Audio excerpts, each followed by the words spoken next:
You need to be prepared. And risk management is all about being prepared. It's about identifying what could happen and creating a plan. If that risk eventuates, what do I do about it? Having a whole bunch of spreadsheets and that information spread throughout various different pathways within the organisation is pretty hard.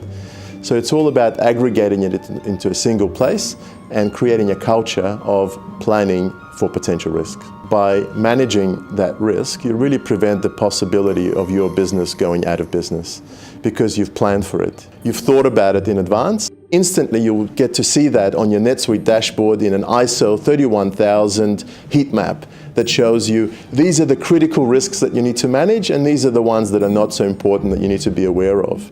You can then create any number of activities and assign those activities to any number of staff members within your organization to manage that risk, to make sure it doesn't eventuate.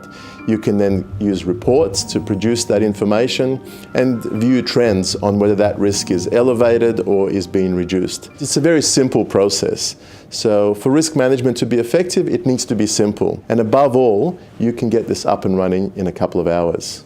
At the end of the day, you'll be able to press a button and print a compliance report on a weekly, monthly, quarterly or annual basis that shows evidence of how you've complied without a significant intrusion into operational activity. It's very fast and easy to implement. Part of our accreditation standards is about risk management. The C9 risk module fitted perfectly because it was designed around that standard and allows us to manage risk from a program perspective, from a governance perspective, and from a stakeholder perspective as well.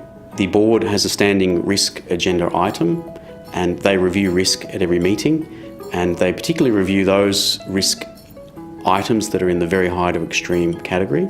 The risk heat map is colour coordinated or colour themed, and essentially you can then identify which risks to look at very quickly.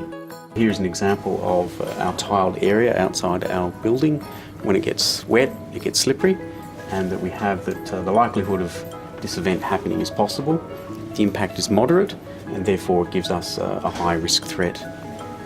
If we look further down, we can see that we have a mitigating action, and if we edit that mitigating action, we can see that there is a planned action. Somebody is responsible for looking after that risk, and then there are tasks associated with a time frame. The risk element on the dashboard's fantastic. That I use the dashboard on a daily basis, so I can see and track financials and risk and staff travel, approvals, etc.